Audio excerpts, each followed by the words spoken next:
Ya, Assalamualaikum warahmatullahi wabarakatuh. Kita lanjutkan pembicaraan kita tentang sub ruang vektor ya. Saya ulangi lagi.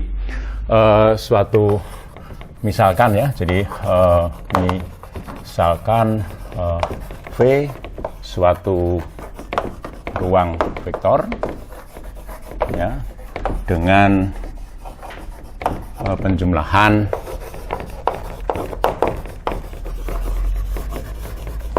plus gitu dan perkalian skalar ya, perkalian dengan skalar ya, perkalian dengan skalar f gitu. Jadi f bisa apa namanya real, bisa kompleks gitu ya. Jadi saya tulis begini atau kompleks itu.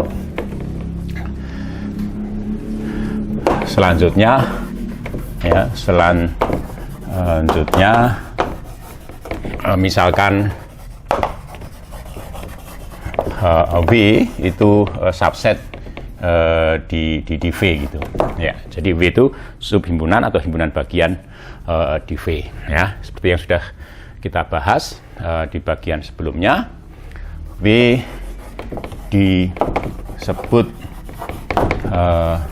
suatu ya sub ruang vektor di V ya, itu apabila dua syarat berikut ya dipenuhi ya. Jadi dua syarat itu orang sering mengatakan ketertutupan V terhadap penjumlahan dan perkalian dengan skalar ya. Ketertutupan V terhadap penjumlahan dan perkalian dengan skalar. Ya, saya sebutkan saja secara eksplisit ya.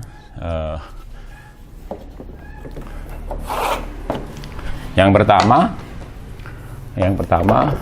untuk sembarang V dan V aksen ya, kita mengambil dua anggota sembarang ya, anggota V ya, berlaku bahwa penjumlahan antara V dan V aksen itu menghasilkan vektor. Yang vektor itu juga ada di V besar itu gitu ya. Oke. Nah, kemudian yang kedua ya, syarat yang kedua untuk sembarang skalar ya, alfa anggota F, dan untuk sembarang V anggota V besar ya, berlaku bahwa alfa dikalikan V, jadi V dikalikan dengan alfa menghasilkan vektor baru, yang vektor baru ini juga ada di V besar ya. Itu makna bahwa V besar itu tertutup terhadap penjumlahan vektor dan perkalian vektor dengan skalar gitu. Nah, oleh karena itu untuk membuktikan atau menunjukkan bahwa V itu merupakan suatu subhimpunan di V itu merupakan sub ruang vektor, itu cukup dicek dua hal itu ya. Jadi yang pertama harus tertutup terhadap penjumlahan, yang kedua tertutup terhadap perkalian dengan skalar. Nah, saya akan bahas beberapa contoh ya. Ya, contoh ini saya tulis sebagai contoh yang pertama di bagian ini ya, saya tulis saja gitu. Nah, contoh yang pertama saya akan mengajak kembali Anda untuk melihat ya ruang vektor ini. Jadi ruang vektor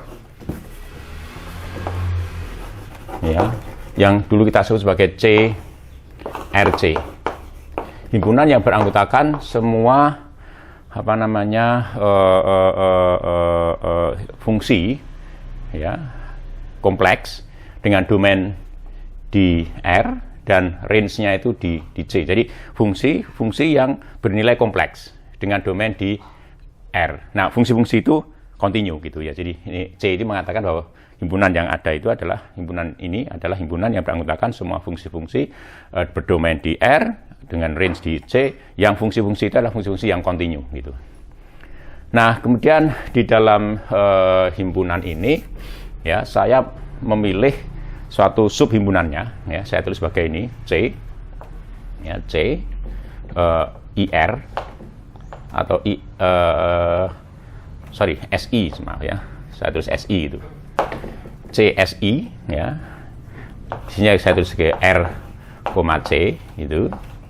Ya, ini adalah himpunan yang beranggotakan semua fungsi F, ya, semua fungsi F, anggota CRC, ya, anggota ruang vektor ini, ya, CRC, ya, dengan syarat bahwa integral minus infinite sampai dengan infinite, ya, modulus fx, ya, kuadrat dx itu kurang dari infinite itu. Ya, jadi ini ya, himpunan yang kita tinjau.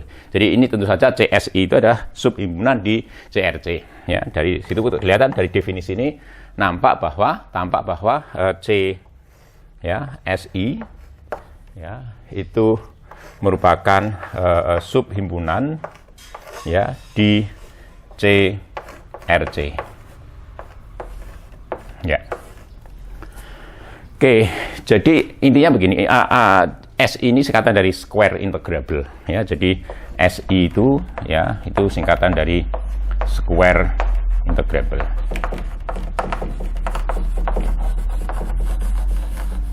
Ya. Ya, terhadap integral Riemann di sini, ya. Oke, ya. Jadi ini oleh karena itu SI RC ini adalah himpunan yang beranggotakan semua fungsi kontinu, ya, subset anggota CRC yang square integrable, ya. Ini maknanya square integrable. Ya, artinya tentu saja tidak semua anggota CRC itu menjadi anggota CSI gitu, ya. Gitu. Hanya fungsi-fungsi yang square integrable dalam pengertian semacam ini yang menjadi anggota CSI itu.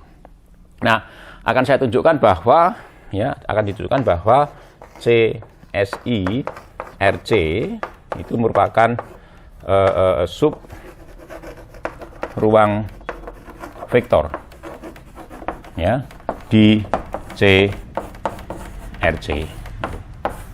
Ya, akan ditunjukkan itu. Jadi bahwa CSI itu merupakan sub ruang vektor di CRC. Artinya apa? Kita harus membuktikan dua hal itu. Yang pertama, kita mengambil sembarang dua anggota CSI RC, lalu kita tunjukkan bahwa penjumlahan kedua anggota CSI RC itu juga menjadi anggota CSI RC. Kemudian yang kedua, ambil sembarang anggota CSI RC, lalu dikalikan dengan skalar, dan harus ditunjukkan bahwa hasil perkalian fungsi itu tadi dengan skalar, sembarang skalar, itu juga anggota CSI RC. Oke, kita lakukan, ya. Jadi yang pertama, jadi kita ambil sembarang F dan G anggota CSI RC, ya.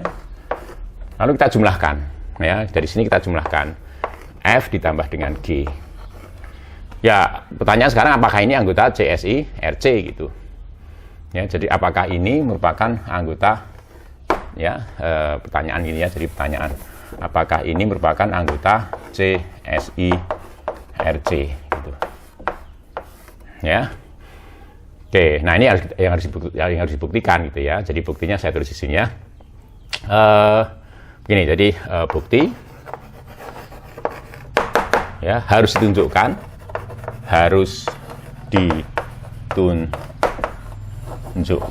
gitu, ya, bahwa, ya, saya tulis di sini, harus ditunjukkan bahwa F plus G itu juga square integrable gitu, ya. Jadi harus ditunjukkan bahwa ini F plus G itu juga square integrable. Ya, artinya ini integral minus infinite sampai dengan infinite, ya, F plus G, ya, ini mestinya ditulis seperti ini, ya, X gitu, kuadrat dx, ya, ini harus kurang dari infinite gitu, harus menunjukkan itu. Ya, artinya tugas kita sekarang adalah menunjukkan ini gitu, ya, bahwa F plus G itu square integrable. Good.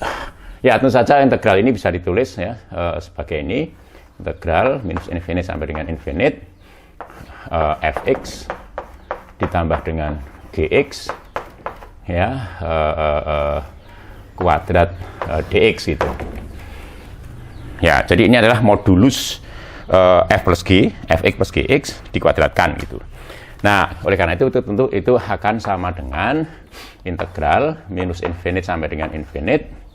Ini jadi fx asterik ya, atau ini pelan-pelan ya, ini f, ini g, x, kemudian diambil konjugat kompleksnya, lalu dikalikan dirinya sendiri ya, jadi fx ditambah dengan gx dx itu ya, jadi integral ini tentu akan sama dengan ini ya.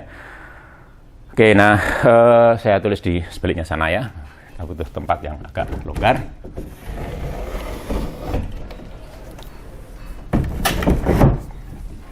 Ya, nah ruas kanan ya, atau saya tulis kembali di sini ya, jadi bahwa apa namanya integral minus infinite sampai dengan infinite fx ditambah dengan gx kuadrat dx itu sama dengan integral minus infinite sampai dengan infinite. Nah ini dikalikan, jadi asteriknya bisa dibawa masuk ya. Jadi fx plus gx asterik itu sama dengan fx asterik ditambah gx asterik gitu. Jadi oleh karena itu ini bisa ditulis dalam bentuk ini. Jadi f asterik ya x, atau saya tulis ini ya, ditambah dengan gx asterik ya, lalu dikalikan dengan fx ditambah dengan gx dx gitu ya. Oke. Nah, ruas kanan atau ini akan sama dengan ini. Jadi apa namanya, bisa ditulis sebagai f asterix ya, saya tulis kurung gitu, x lalu dikalikan fx ya, kemudian ditambah dengan gx asterix ya, fx, lalu ditambah dengan apa namanya f asterix fx ya, asterik gx ya, kemudian di sini saya ditambah dengan apa namanya gx asterix gx ya. Saya ini kemudian dikalikan dengan dx gitu. Ya, masih bisa ditulis lebih lanjut ya, ini sama dengan integral minus infinite sampai infinite, ini modulus ya fx dikuadratkan dx ya, ditambah dengan integral ini ya, atau saya tulis lebih panjang dulu aja ya, nanti biar mengikat menghemat tempat ya. Jadi ini mestinya integral ini ya, ini adalah f modulus ya fx dikuadratkan ya, ini modulus gx dikuadratkan, saya tulis di sini ya, modulus gx dikuadratkan. Nah ini jadi ada jumlahan ini ya, jumlahan ini dan ini dan ini ya. Jadi kalau itu dirangkum, ingat ya, jadi kalau Anda memiliki apa namanya ini adalah konjugat kompleks bagi ini. Jadi kalau ini dipandang sebagai apa namanya z gitu, maka bagian ini tentu akan sama dengan z asterik ya. Jadi bagian ini namanya z asterik ya. Kalau ini diambil konjugat kompleks g asterik ya, gx asterik itu asterik menjadi gx, lalu f asterik jadi ini fx asterik ya. Oke, dijumlahkan ya, ingat ya. Jadi z plus z asterik itu sama dengan 2 dikalikan dengan bagian real dari apa namanya z itu ya. Jadi ingat ya, jadi kalau kita punya sebuah bilangan kompleks z, lalu diambil konjugat kompleksnya, lalu jumlahkan dengan bilangan kompleks itu sendiri, hasilnya adalah 2 kali bagian real ya bagi bilangan z itu. Oleh karena itu bagi ini ya, ini bisa ditulis sebagai 2 dikalikan bagian real untuk bilangan kompleks ini, gx asterik ya, atau saya tulis pakai f sini ya, f-nya lebih dulu ya, fx asterik ya. Jadi ini saya kebalik ya, ini asterik, ini z asterik, ini z gitu ya, nggak apa-apa ya, nggak berpengaruh ya. Jadi gx ya, lalu dx itu ya. Nah ini, jadi apa namanya integral ini tadi, hasilnya ini tadi. Oke, nah yang menarik bagian ini. Jadi coba sekarang kita lihat, artinya bahwa ini fx ya plus gx ya kuadrat itu sama dengan ini tadi ya. Jadi fx ya kuadrat ditambah dengan gx. Atau gini aja, jadi daripada saya menulis terlalu panjang gitu, ini saya ini ya, kita perhatikan bagian ini, bagian itu. Jadi bagian real tadi. Jadi real ya dari fx asterisk dikalikan gx ya. Dan juga ingat ya, ini mestinya kurang dari atau sama dengan ini. Jadi apa namanya modulus f apa namanya x asterisk gx ya. Jadi kalau saya menuliskan bagian real ya dari z gitu, sorry ya ini, maka ini akan selalu kurang dari atau sama dengan modulus dari z itu. Karena modulus dari z itu adalah bagian real dikuadratkan ditambah dengan bagian apa namanya imajiner dikuadratkan ya, begitu. Sehingga otomatis ya, bahkan mau nilai mutlak dari bagian real itu pun kurang dari apa namanya ini modulus z itu. Sehingga kemudian kita bisa menulis semacam ini. Sementara ini tentu akan sama dengan modulus dari fx asterisk ya dikalikan dengan modulus gx ya, dan ini tentu akan sama dengan modulus fx ya dikalikan dengan modulus gx ya, gitu ya. Jadi kita dapatkan ini di bawah ini ya, bagian real 2 kali bagian real itu, atau bagian real dari fx asterisk gx itu kurang dari atau sama dengan ini ya, fx dikalikan gx. Good. Nah berikutnya kita coba perhatikan yang ini ya. Jadi saya akan mendefinisikan apa namanya suatu fungsi. Saya tulis hx gitu. Hx ini memiliki 2 nilai ya, memiliki 2 nilai. Jadi yang pertama itu nilainya adalah fx kuadrat ya, jika ya, atau untuk x sedemikian rupa sehingga ini apa namanya nilai gx ya itu kurang dari modulus fx. Jadi modulus gx kurang dari modulus gx. Jadi di titik-titik x sedemikian rupa sehingga apa namanya modulus gx itu kurang dari modulus fx. Itu saya tulis sebagai modulus fx kuadrat ya. Nah kemudian ini akan nilai fungsi hx itu akan sama dengan atau kita beri nilai modulus gx kuadrat gitu ya. Itu apabila ya atau di titik-titik x sedemikian sehingga ini modulus fx itu kurang dari modulus gx ya. Itu jelas ya, saya rasa tentang gx ini. Nah kemudian oleh karena itu hx itu kemudian bisa ditulis ya, hx itu bisa ditulis sama dengan atau diurai atas 2 fungsi. Jadi saya tulis hg x ditambah dengan hf ya, hfx dikali ditambah dengan hgx ya.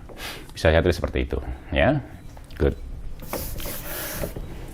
Nah dalam hal ini hfx itu ya, hfx itu adalah fungsi yang nilainya ini.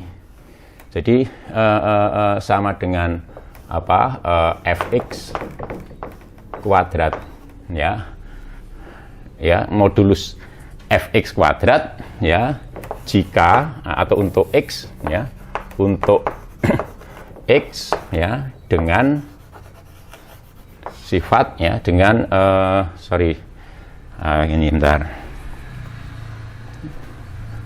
untuk X sedemikian sehingga, ya ini saya agak perbesar ya untuk biar tidak ya, sedemikian sehingga ini modulus Fx itu lebih besar dari Gx ya, sama dengan 0 ya untuk X ya, sedemikian sehingga modulus Fx ya itu kurang dari Gx ya. Oke, gitu ya. Jadi ini mungkin saja bisa lebih besar atau sama dengan ya, nggak apa-apa ya, itu Hfx itu. Oke, nah kemudian berikutnya oke, kita harus balik ini ya.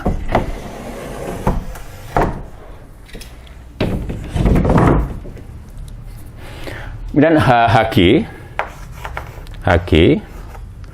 itu adalah fungsi ya yang nilainya ini ya, jadi sama dengan modulus Gx ya dikuadratkan ya untuk X ya sedemikian sehingga apa namanya modulus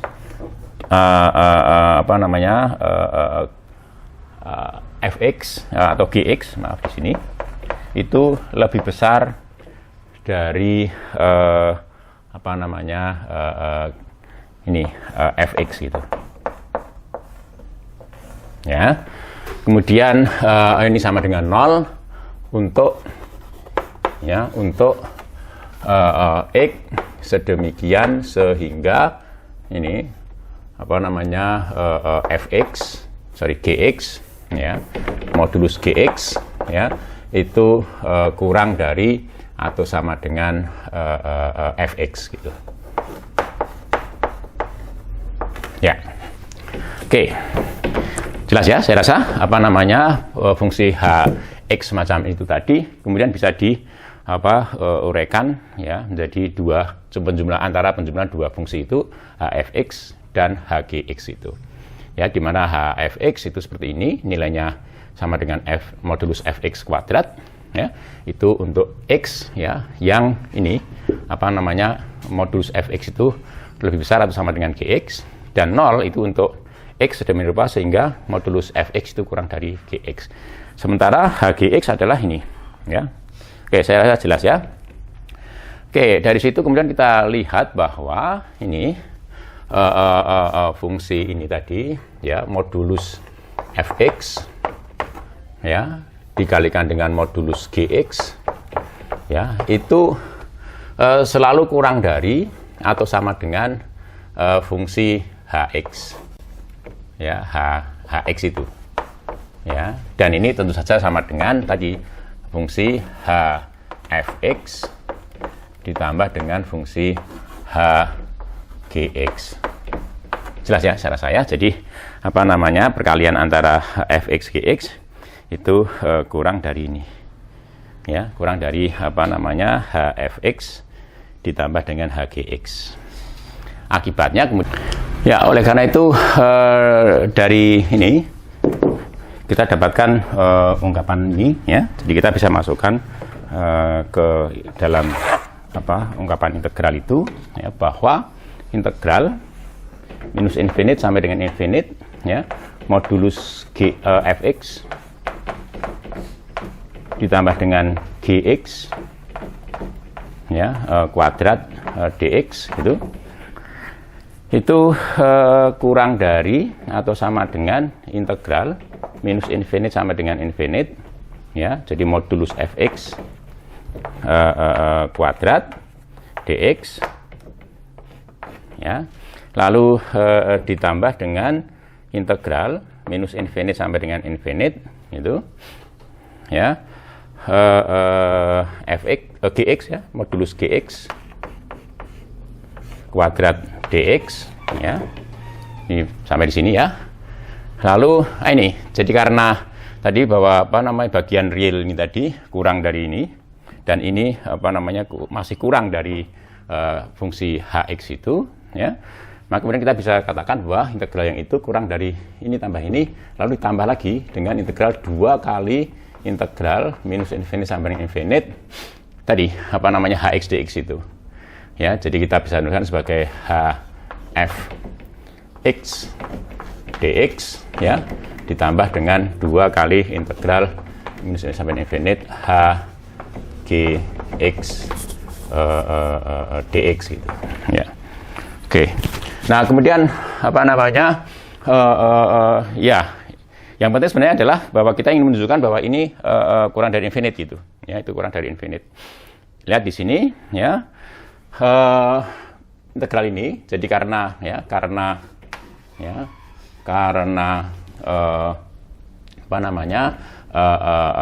f itu dan g itu anggota CSI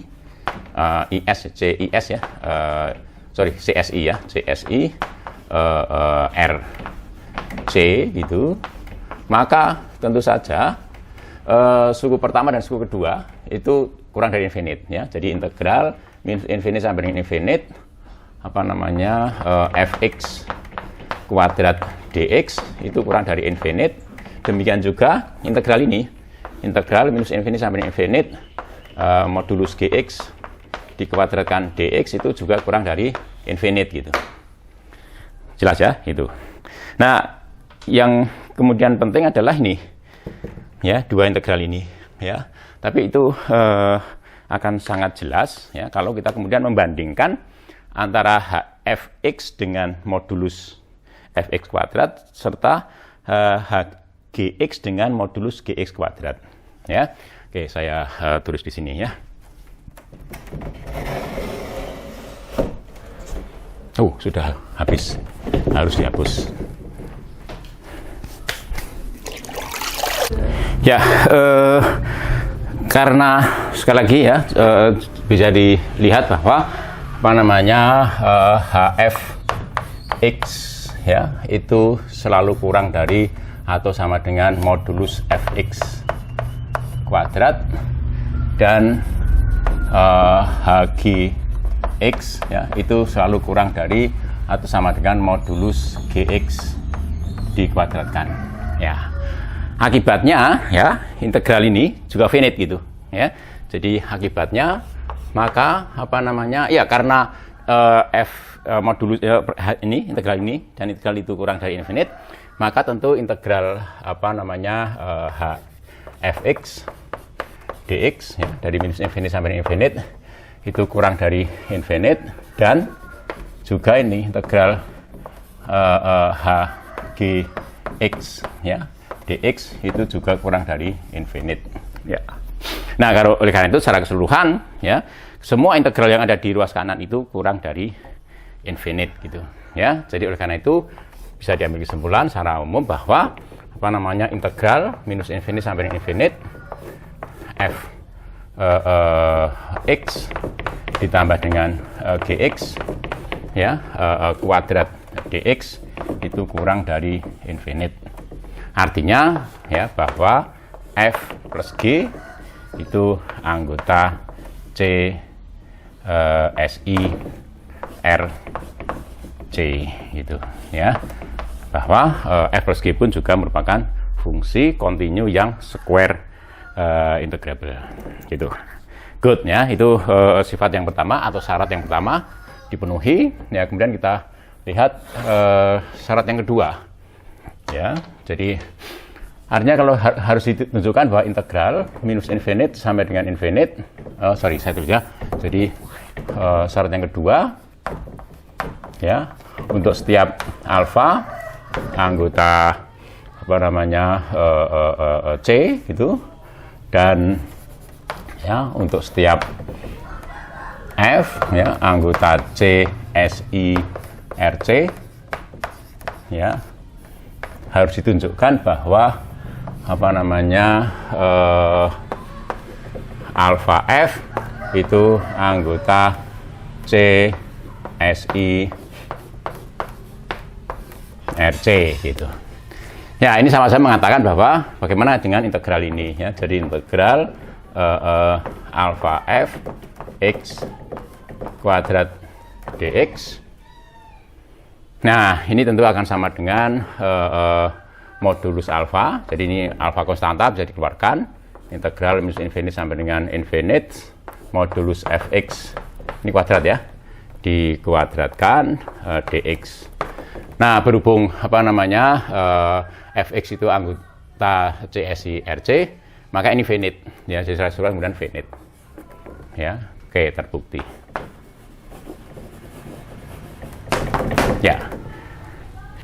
Dengan demikian kita bisa ambil kesimpulan bahwa CSI RC adalah sub ruang vektor di CRC ya. Oke, good, itu saya rasa bukti lengkap gitu. Nah, kemudian berikutnya saya akan beri satu contoh lagi ya terkait dengan satu contoh ya beserta buktinya ya gitu. Sub ruang vektor ya di suatu ruang vektor. Oke. Saya lakukan sini ya. Ini contoh yang kedua ya. Contoh yang kedua gitu. Kembali ya, perhatikan ruang vektor ya, C pangkat n ya. Jadi ingat ya, C pangkat n itu adalah himpunan yang beranggotakan ya, untuk mengingat-ingat ya. Jadi C pangkat n itu adalah himpunan yang beranggotakan semua barisan Z1, Z2 dan seterusnya sampai dengan Zn. Masing-masing Zi itu adalah anggota C ya. Jadi himpunan yang beranggotakan semua barisan n buah bilangan kompleks gitu. Nah, ini adalah ruang vektor. Anda ingat ya, ini ruang vektor. Lalu saya ambil suatu himpunan ya, saya sebut sebagai C K gitu ya, CK gitu ya. Nah, kemudian apa ini CK pangkat n, CNK gitu ya. Ini saya definisikan sebagai himpunan yang beranggotakan semua Z1 ya, barisan ya, anggota Zn ya sampai dengan Zn, anggota C pangkat n gitu. Sedemikian rupa sehingga ya ini dalam hal ini saya pilih K ya. K itu adalah bilangan asli ya, lebih besar atau sama dengan 1, kurang dari atau sama dengan n gitu. Jadi bilangan asli bulat ya, positif ya, dari 1 sampai dengan n ya. Oke. Nah, C pangkat NK itu adalah himpunan yang beranggotakan semua barisan anggota C pangkat N, sedemikian sehingga Z K ya itu tidak sama dengan 0. ZK itu sama dengan 0 ya, maaf ya, ZK itu sama dengan 0 ya. Ya. Jadi ZK sama dengan 0. Good. Jadi himpunan yang beranggotakan semua barisan di C pangkat N, sedemikian sehingga ZK itu sama dengan 0. Ya, yang lain tidak harus 0 gitu ya. Z1, Z2, Z3 dan seterusnya yang selain ZK itu tidak harus sama dengan 0.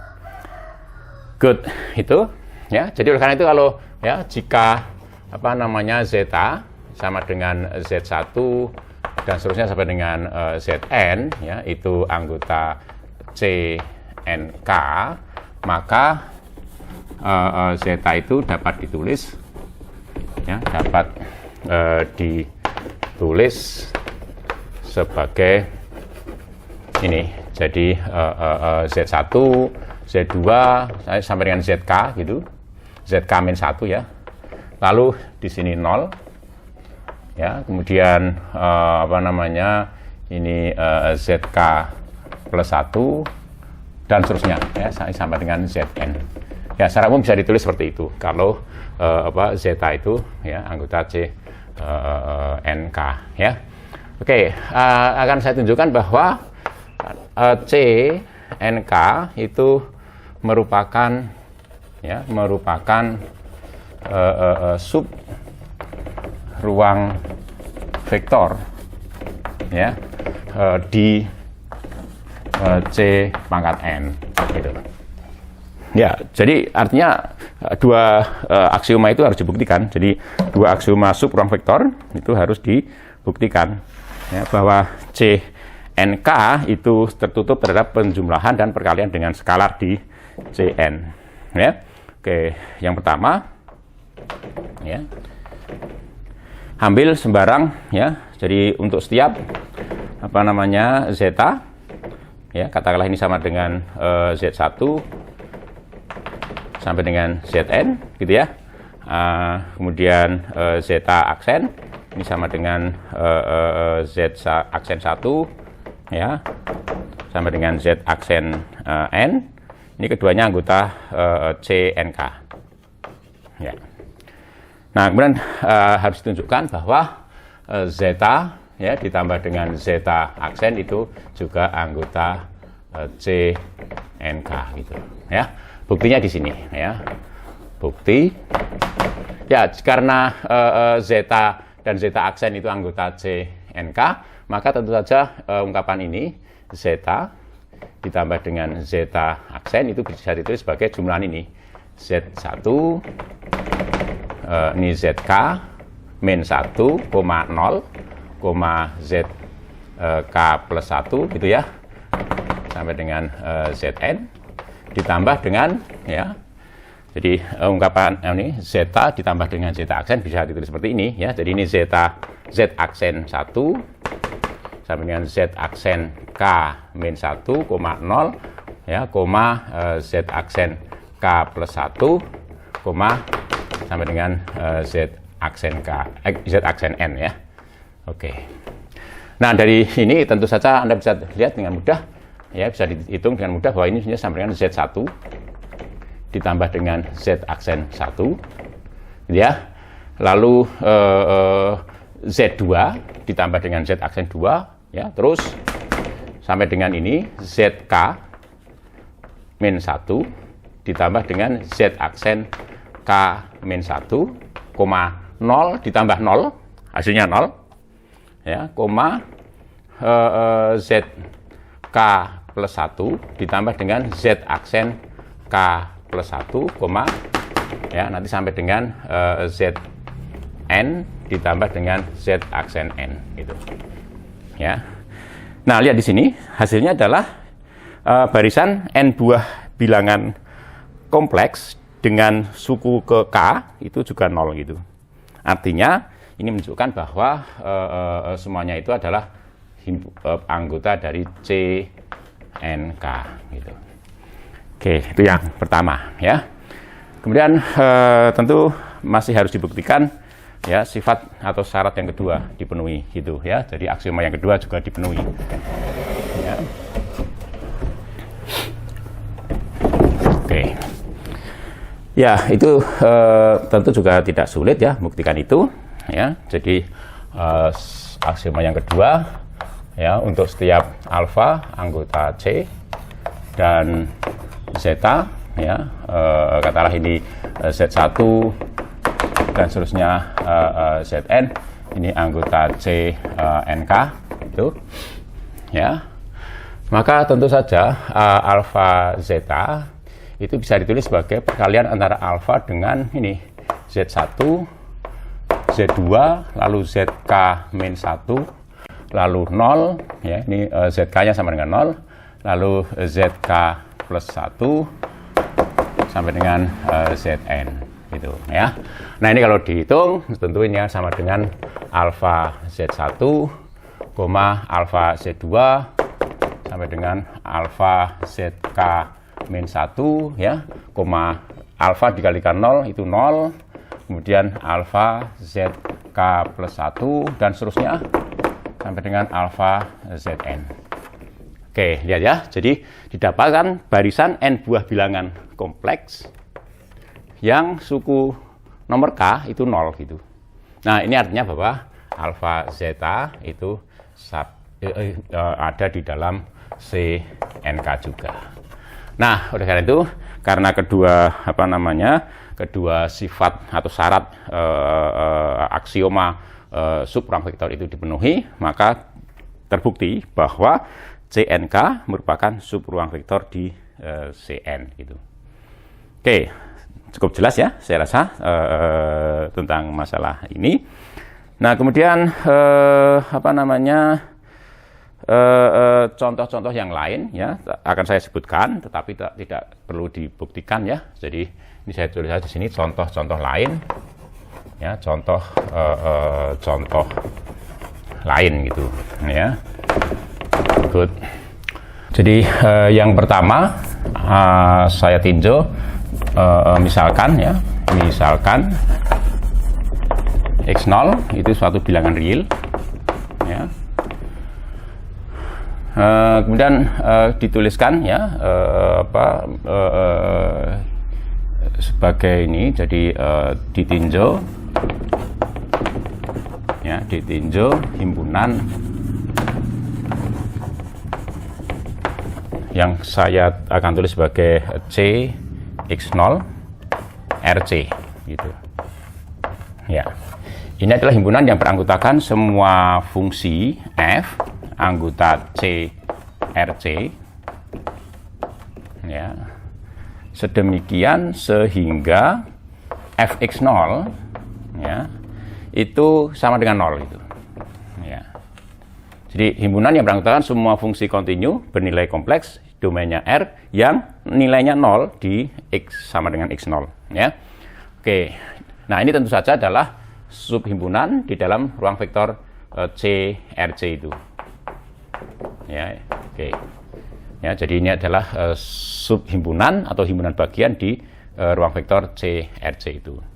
Nah, Anda bisa menunjukkan bahwa CRC itu merupakan subruang vektor di sini ya.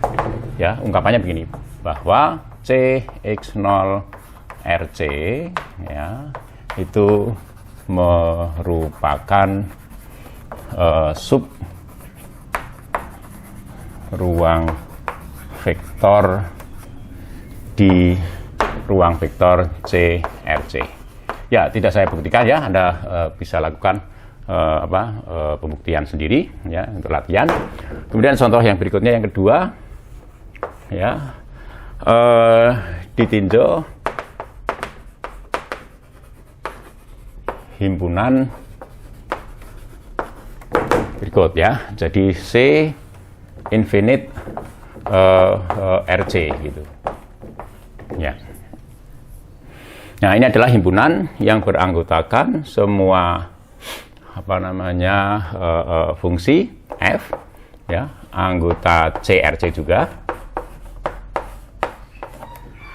ya, sedemikian sehingga ya limit x ya menuju ke plus minus infinite dari fx itu sama dengan 0 ya. Oke. Ya, Anda bisa buktikan ya bahwa tentu ini C infinite R, C itu subset di C RC ya. Oke. Nah, ungkapannya adalah bahwa bahwa ini C infinite R, C itu merupakan ya, harus pakai istilah ya, merupakan sub ruang vektor di CRC ya. Oke, juga tidak saya buktikan di sini. Saya harap ini bisa menjadi latihan bagi Anda untuk membuktikan bahwa kedua contoh ini ya itu benar adanya. Yang pertama adalah bahwa CX0 RC itu adalah subruang vektor di CRC, demikian juga C infinite RC itu juga merupakan subruang vektor di CRC. Oke, saya akan lanjutkan dengan suatu teorema. berikut. Sepertinya kita harus menghapus ya semua papan tulis dulu. Ya, selanjutnya suatu teorema ya. Teorema pertama ya di dalam bagian ini ya. Misalkan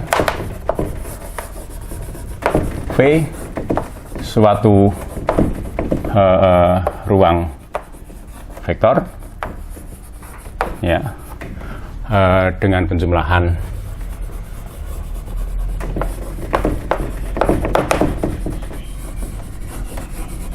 plus ya dan perkalian dengan skalar F ya. Oke. Jadi bahwa himpunan skalarnya itu adalah F gitu. Jadi bisa real, bisa kompleks, atau sekali lagi saya tulis gini ya. Jadi ini bisa sama dengan R atau C gitu ya, tergantung ruang vektornya ya. Oke. Selanjutnya ya, jadi ini titik. Selanjutnya ya, misalkan mungkin tidak perlu pakai selanjutnya ya, jadi bisa langsung ya ditulis di sini aja. Suatu, langsung disebutkan gitu aja ya. Suatu ya sub ruang vektor ya V di V merupakan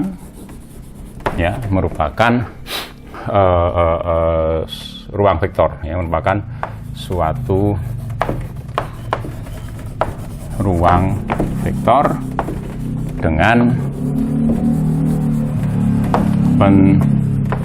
penjumlahan dan perkalian dengan skalar yang sama ya dengan yang di V ya. Intinya bahwa kalau kita punya suatu ruang vektor V dan V itu adalah suatu sub ruang vektor di V, maka V itu dengan sendirinya juga merupakan ruang vektor ya, merupakan suatu ruang vektor dengan penjumlahan dan perkalian yang sama dengan yang ada di V begitu. Oke, artinya bahwa V disertai dengan ini penjumlahan dan perkalian dengan skalar yang sama dengan di V itu merupakan suatu ruang vektor ya. Oke, buktinya ada di sini ya. Jadi kita buktikan dulu. Ya. Jadi bukti gitu ya. Ya. Ya, jadi yang pertama ya bahwa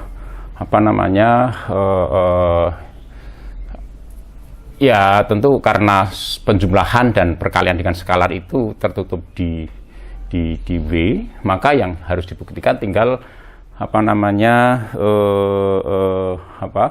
sifat 8 aksioma itu ya harus terpenuhi gitu ya, bahwa 8 aksioma itu harus terpenuhi.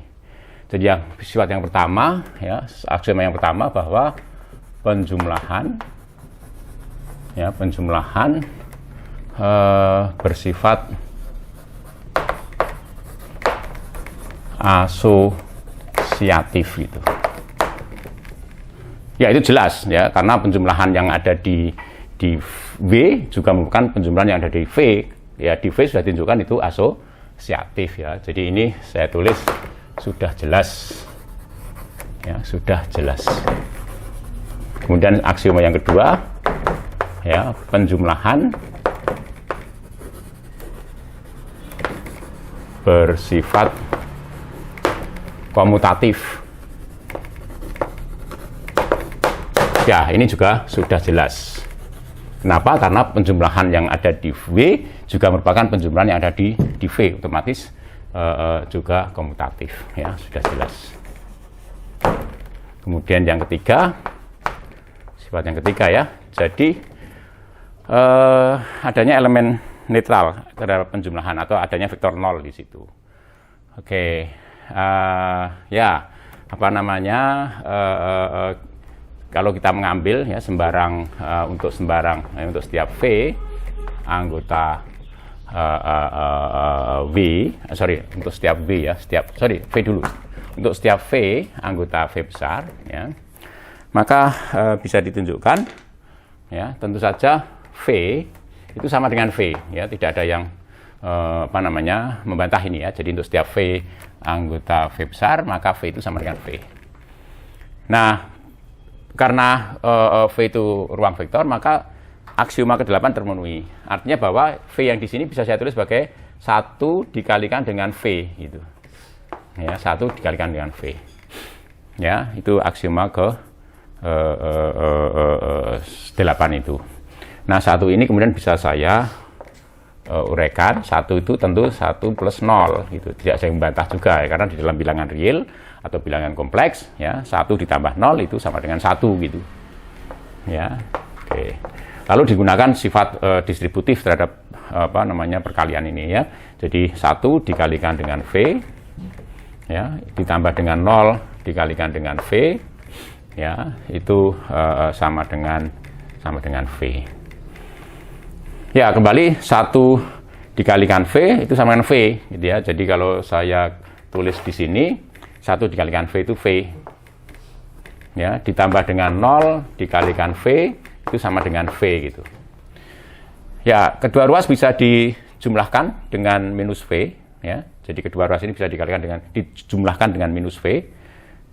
Kemudian digunakan sifat asosiatif. Maka V yang di sini ditambah dengan minus V, hasilnya theta. Ya, kemudian 0 dikalikan V. Sama dengan ini V ditambah dengan minus V, hasilnya juga theta. Ya, vektor 0 itu.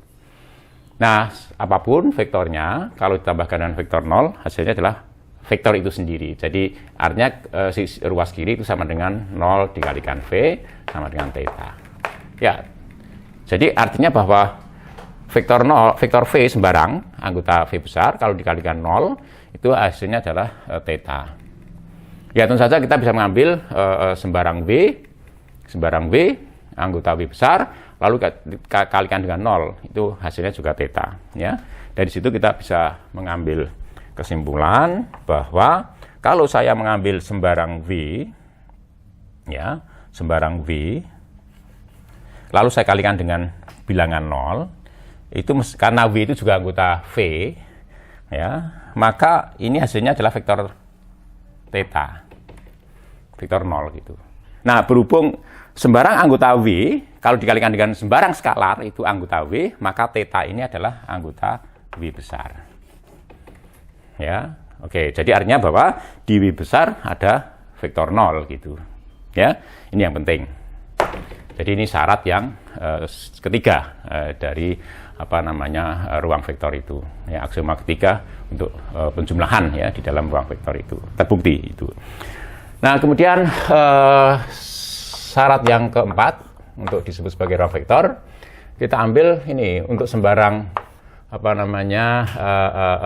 untuk sembarang V anggota V besar, maka tentu berlaku bahwa 0 dikalikan V itu tadi sama dengan vektor 0 gitu ya. Nah, 0 ini tentu bisa saya ganti dengan 1 ditambah dengan min 1 gitu ya, itu 0 itu tentu tidak bisa dibantah di dalam himpunan bilangan real dan bilangan kompleks. 1 ditambah min 1 itu sama dengan 0 ya. Jadi 0 ini bisa saya gantikan ini. Lalu saya gantikan dengan V itu sama dengan theta.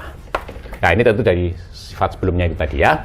Nah, tentu ini dengan menggunakan sifat distributif dari perkalian dan penjumlahan itu, maka ini 1 dikalikan V ditambah dengan min 1 dikalikan V itu sama dengan theta.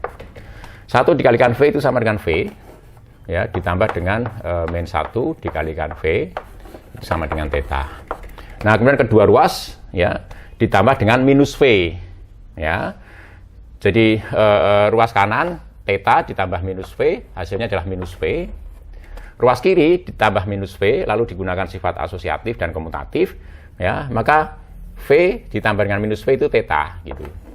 Ya, ditambah dengan min 1 dikalikan V. Apapun dikali vektor, kalau dijumlahkan dengan theta, vektor 0, hasilnya adalah vektor itu. Jadi min 1 ya dikalikan dengan V itu sama dengan minus V. Oke, nah kemudian tentu sifat ini juga berlaku untuk V, anggota V besar. Karena apa?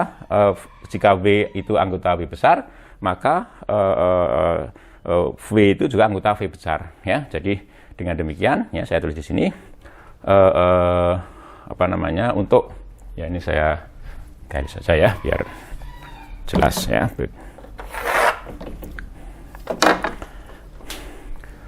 Untuk setiap V anggota V besar, ya maka minus V otomatis yang berdasarkan ini tadi sama dengan min 1 dikalikan V.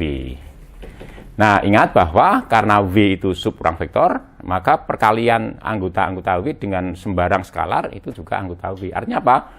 Min V yang sama dengan min 1 dikalikan V itu adalah anggota V besar.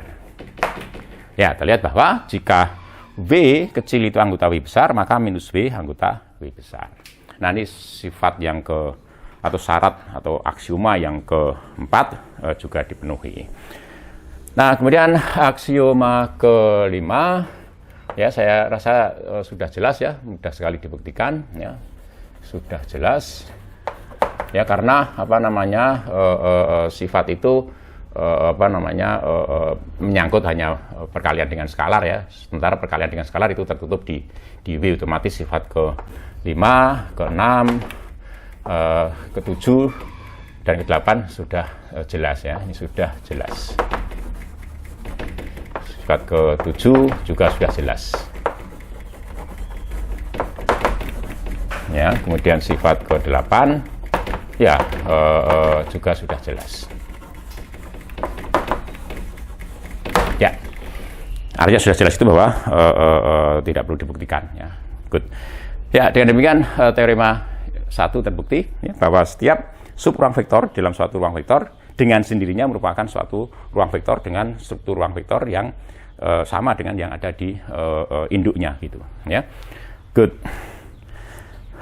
Berikutnya ya, jadi saya akan membicarakan beberapa sifat penting dari sub ruang vektor ya.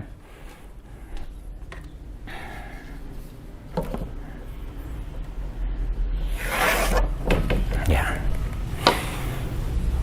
Jadi saya tulis saja sifat-sifat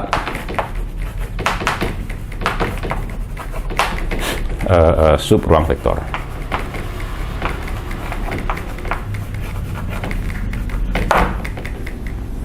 Ya. Jadi yang pertama, sesuatu yang sudah jelas saya rasa ya. Jadi himpunan yang beranggotakan vektor 0. Ya. Atau gini, jadi ditulis ini. Misalkan ya. Misalkan V itu suatu ruang vektor. Ya. Nah, sifatnya ini ya. Maka himpunan yang beranggotakan hanya vektor 0 dan himpunan V itu sendiri merupakan sub ruang vektor di V. Ya. Saya rasa jelas ya. Jadi kalau himpunan yang hanya beranggotakan vektor 0, maka ya yang kita jumlahkan dan kita kalikan dengan skalar ya vektor 0 itu. Ya. Oke, dengan demikian kita bisa dengan mudah menunjukkan bahwa himpunan yang hanya beranggotakan vektor 0 dan himpunan V itu sendiri juga merupakan sub ruang vektor di V gitu. Sifat yang kedua ya, misalkan V1 dan V2 merupakan suatu bukan suatu lagi ya, jadi merupakan dua sub ruang vektor di V. Maka W1 irisan W2 merupakan sub ruang vektor di V gitu ya.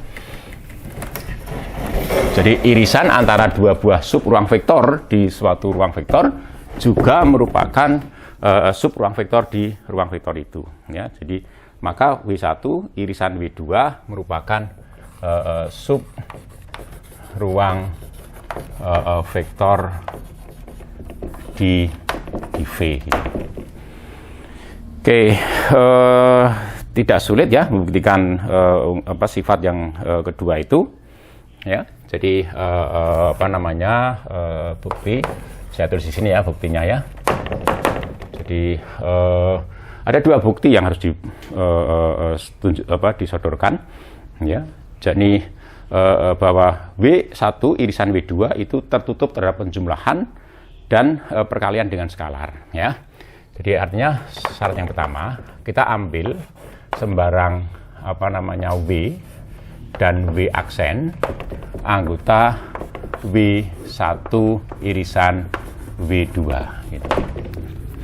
Nah, ingat ya, jadi kalau W dan W aksen itu anggota W1 irisan W2, maka yang terjadi adalah W, W aksen itu mestinya adalah anggota W1 dan pada saat yang sama W, W aksen itu adalah anggota W2 gitu. Nah, oleh karena itu, karena W itu adalah sub ruang vektor, maka W ditambah dengan W aksen itu ada di W1 ya. Dan karena W2 itu ya merupakan sub ruang vektor juga, maka W ditambah W aksen itu ada di W2. Ya. Ini semua ini karena W1 dan W2 sub ruang vektor. Ya, sekarang kita lihat kalimat terakhir tadi yang ini ya, kalimat yang ini. W tambah W aksen itu ada di W1 dan W plus W aksen ada di W2. Nah, berdasarkan teori himpunan, maka W ditambah dengan W aksen itu adalah anggota W1 irisan W2. Oke, jadi aksioma pertama terbukti benar. Ya, kemudian sekarang kita lihat aksioma kedua ya untuk sub ruang vektor ya. Oke, jadi dimisalkan alfa itu anggota F ya, skalar ya. Jadi V itu sub ruang vektor, V itu adalah ruang vektor di atas F gitu ya. Kemudian diambil sembarang ya, itu sembarang W itu anggota W1 irisan W2.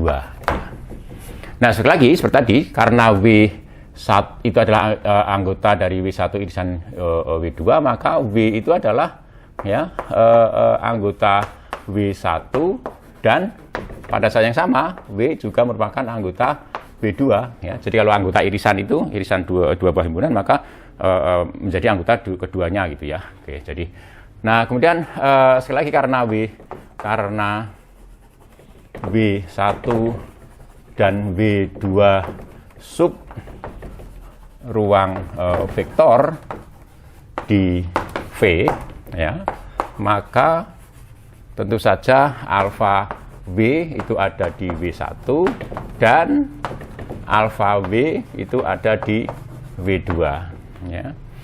Nah, kalimat terakhir ini kan sama saja mengatakan bahwa alfa W itu ada di W1 irisan W2. Jadi artinya untuk sembarang alfa anggota F dan sembarang W anggota W1 irisan W2, maka perkalian W dengan skalar itu ada di W1 irisan W2. Nah, ini membuktikan terpenuhinya aksioma kedua. Nah, ini membuktikan bahwa W1 irisan W2 itu merupakan sub ruang vektor di V gitu. Kalau W1 dan W2 itu merupakan sub ruang vektor di V. Good. Bagaimana dengan gabungan? Ya, bisa dibuktikan bahwa secara gabungan antara dua buah sub ruang vektor itu bukan merupakan sub ruang vektor, kecuali tadi ruang vektor yang istimewa tadi. Ya, jadi gabungan antara himpunan theta dengan himpunan theta, ya theta itu sendiri.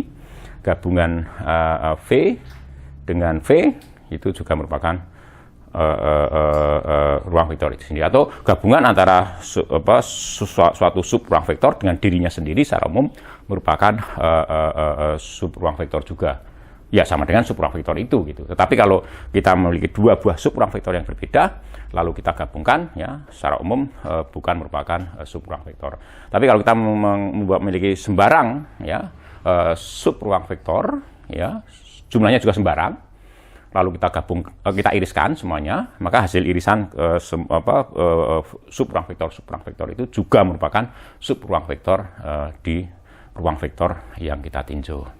Oke, itu saya rasa kesimpulan dari atau bukti dari teorema sifat-sifat ini tadi, ya sifat yang kedua itu tadi. Ya.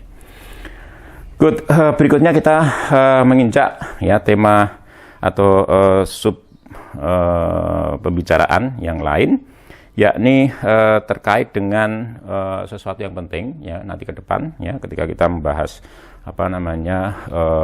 eigenvalue ya, apa yang disebut sebagai jumlahan langsung ya, jumlahan langsung bahwa suatu ruang vektor itu bisa dituliskan sebagai jumlahan langsung antara sub ruang vektor yang ada di dalam ruang vektor itu. Oke, saya balik dulu ya.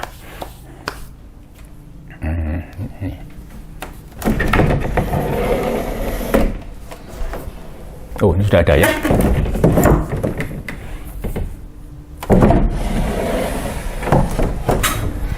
Nah, ini ya.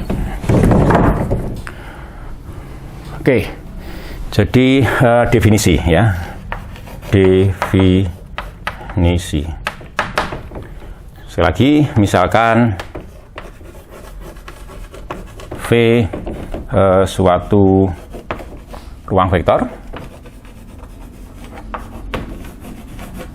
ya, dengan ya penjumlahan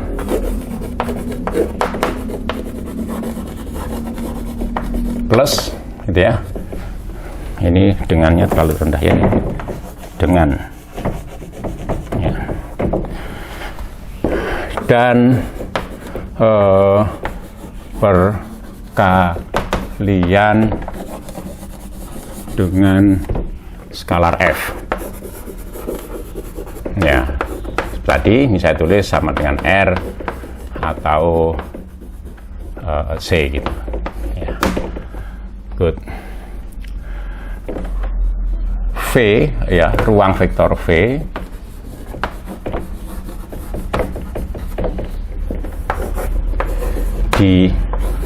dikatakan sebagai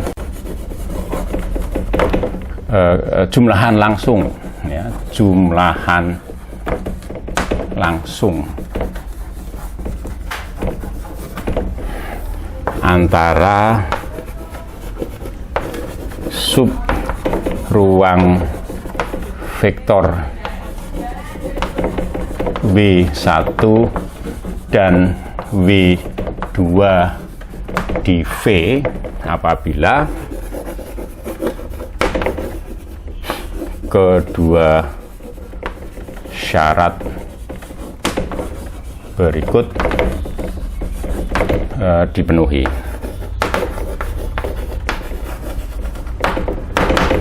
Ya, oke. Yang pertama, ya, sebentar. Ini saya tulis sini ya.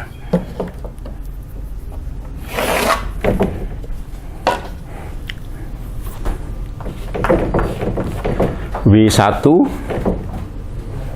irisan W2 itu sama dengan himpunan theta. Himpunan yang hanya beranggotakan vektor 0, itu yang pertama. Kemudian yang kedua,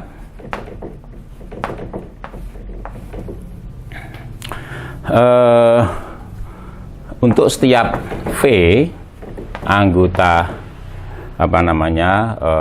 V ya, terdapat katakanlah V kecil 1 anggota V1 dan ya V kecil 2 anggota V2 sedemikian sehingga ya V itu sama dengan V1 ditambah V2 ya. Jadi artinya bahwa setiap anggota V bisa dituliskan sebagai jumlahan antara satu anggota di V1 dan satu anggota di V2. Jadi vektor di V1 dan vektor di V2 gitu. Nah, kalau itu dipenuhi ya, maka V itu dikatakan sebagai jumlahan langsung antara V1 dan V2. Oke, mungkin saya akan menjelaskan dengan contoh ya, sehingga nanti Anda bisa menangkap makna atau definisi dari jumlahan langsung ya, semacam ini ya. Oke, kita hapus dulu ya. Ya, contoh ya. Jadi contoh ya.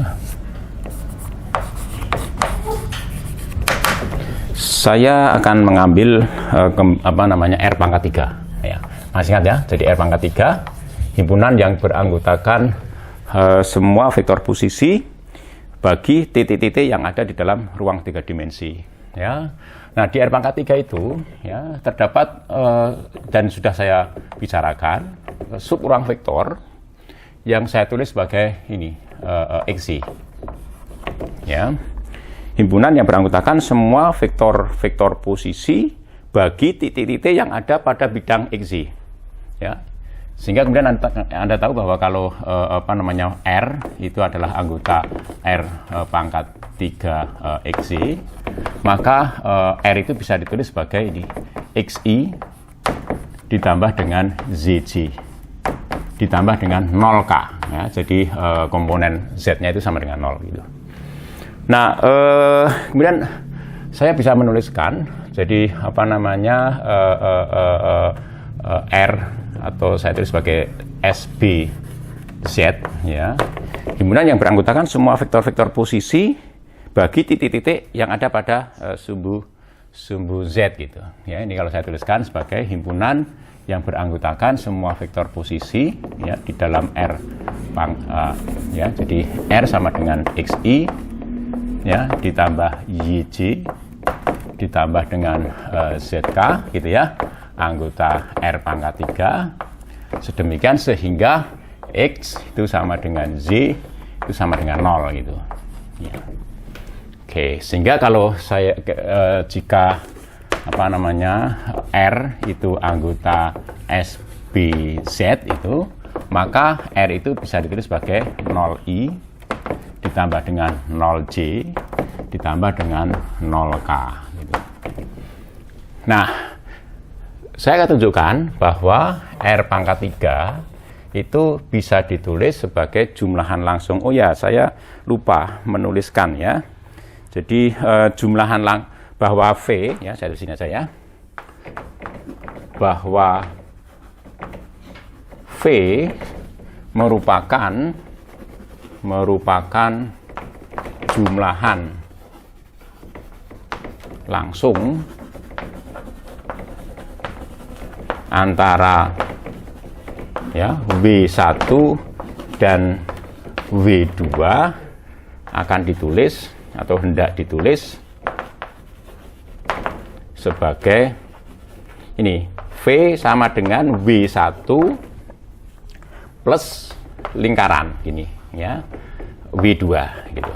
Jadi nanti ketemu ungkapan ini berarti ini adalah jumlahan langsung ya. Oke, jadi di dalam hal ini akan ditunjukkan dengan mudah bahwa R pangkat 3 ruang vektor R pangkat 3, himpunan yang beranggotakan semua vektor-vektor posisi bagi titik-titik di dalam ruang 3 dimensi, itu bisa dituliskan sebagai jumlahan langsung dari R pangkat 3 XZ ditambah dengan SBZ. Gitu. Ya, yang pertama kita lihat jadi irisan antara ini, ya, dengan SBZ. Irisan antara bidang XZ dan sumbu Z tentu hanya vektor 0 atau titik 0,0,0, ya. Itu vektor 0 gitu di situ, ya. Jadi ini tentu hanya merupakan vektor 0 gitu. Ya, ini sama dengan 0i ditambah dengan 0j ditambah dengan 0k.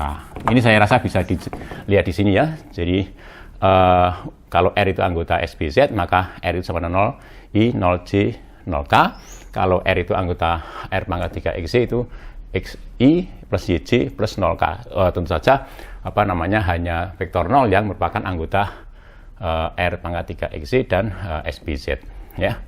Oke, jadi sama dengan ini, vektor 0 semata gitu. Itu yang pertama. Yang kedua, ya, kalau untuk setiap R anggota R pangkat 3, maka R itu tentu akan sama dengan XI ditambah YJ ditambah ZK. Nah, ini bisa ditulis sebagai 0I ditambah dengan 0J, maaf ya, urutnya aja ya, XI, ya, ditambah dengan ZJ, ya, ditambah dengan 0K, ya, lalu ditambah dengan 0I ditambah dengan 0J ditambah dengan ZK, ya. Jelas ya, saya rasa. Dan ini bisa tentu saja akan sama dengan, ya. Jadi saya tulis di sini, ya. Ya, jadi tentu saja ini sama dengan R itu sama dengan, ya, bagian ini, ya, bagian ini. Sekian ini adalah anggota R pangkat 3 XZ. Sementara yang ini, sekian ini adalah, ya, anggota SBZ gitu, ya. Sehingga kita tuliskan bahwa R itu adalah R, ya, katakanlah R XZ gitu, ya, ditambah dengan RZ. Dengan R XZ adalah anggota R pangkat 3 XZ, kemudian RZ itu adalah anggota SBZ. Oke. Jelas ya, saya rasa, sehingga terbukti bahwa R pangkat 3 itu bisa dituliskan sebagai jumlahan langsung antara R pangkat 3 XZ dengan SBZ. Nah, Anda bisa membuktikan juga bahwa R pangkat 3 misalnya itu bisa dituliskan sebagai jumlahan langsung, ya, antara R pangkat 3 XZ, ya, dengan SBZ gitu.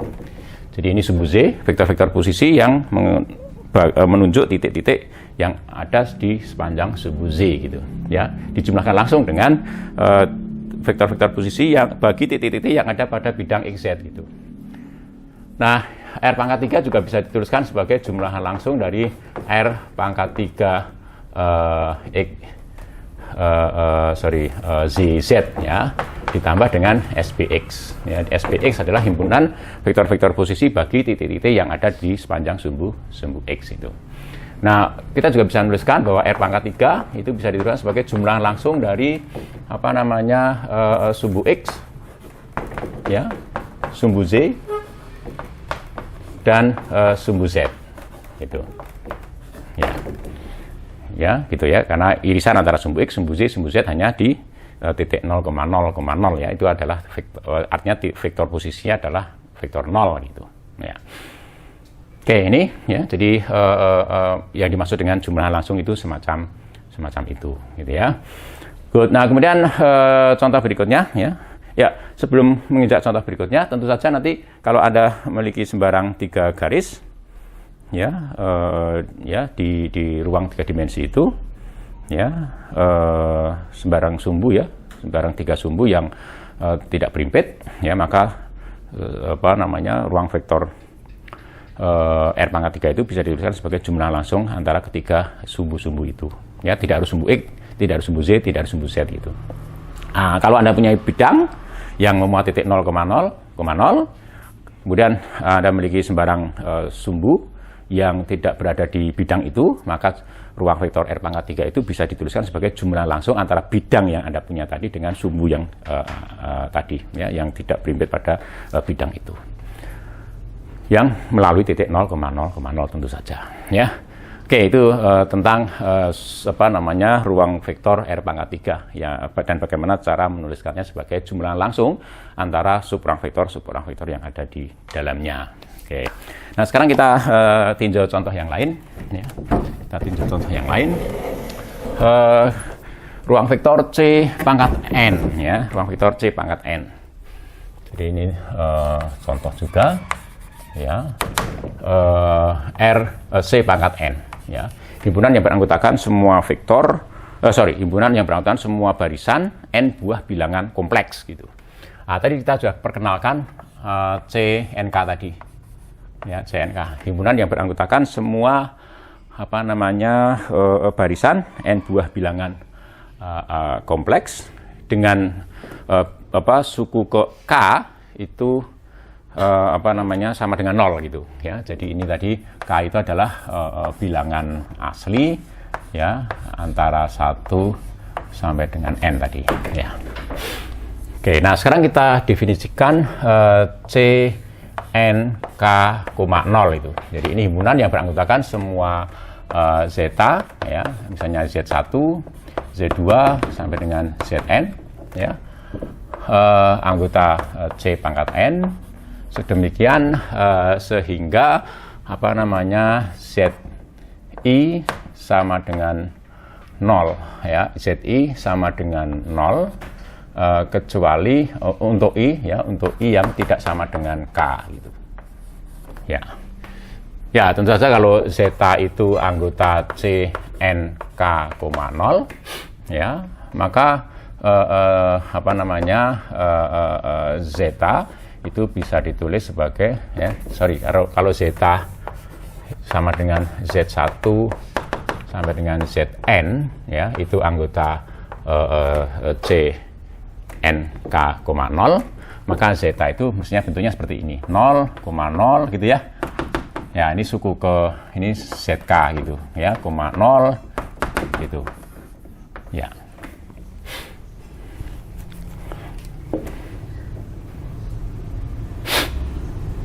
Jelas ya, saya rasa itu.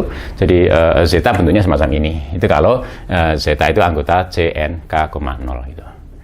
Nah, saya akan tunjukkan bahwa Cn itu adalah jumlahan langsung antara CNK dengan CNK, 0 gitu. Ya, tentu saja yang pertama yang harus ditunjukkan adalah bagaimana irisan antara C, ya, ini C-nya C ini, ya, sorry. Ya, CNK dengan CNK, 0 gitu. Ya, jadi CNK itu himpunan yang beranggotakan semua barisan n buah bilangan kompleks yang suku ke K itu sama dengan 0. Sementara CNK 0 itu adalah himpunan yang beranggotakan semua barisan yang suku-suku selain suku ke K itu 0 gitu. Ya, jadi otomatis hanya barisan 0, ya, yang menjadi anggota kedua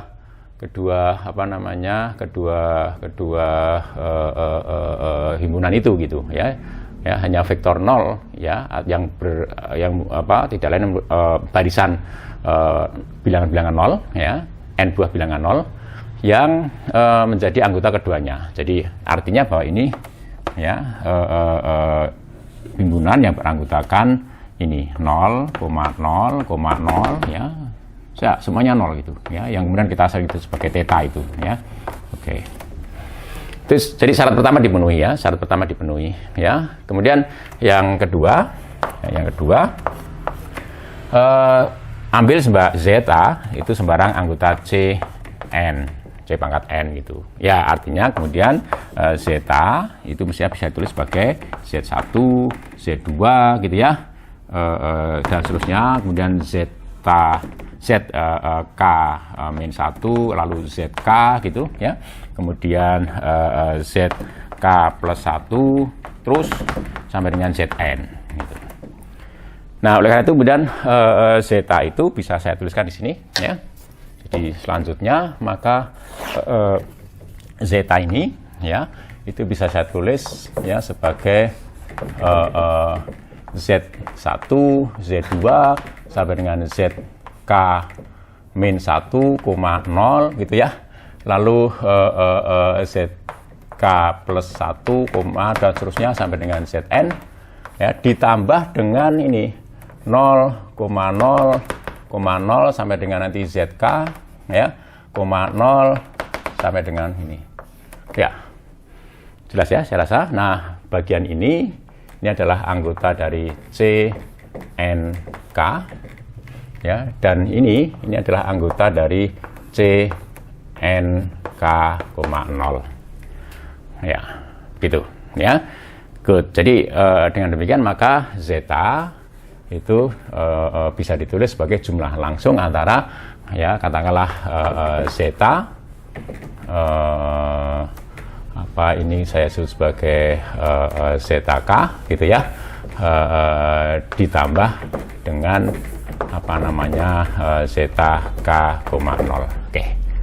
Gitu ya, dengan zeta K itu anggota CNK ya, zeta K,0 itu anggota CNK,0 ya. Ya, dengan demikian terbukti bahwa apa namanya ini tadi ya, terbukti bahwa apa namanya C pangkat N itu adalah jumlah langsung antara C pangkat NK ditambah ya dengan CNK,0. Ya, saya rasa itu ya menutup kuliah bagian ini. Terima kasih. Assalamualaikum warahmatullahi wabarakatuh.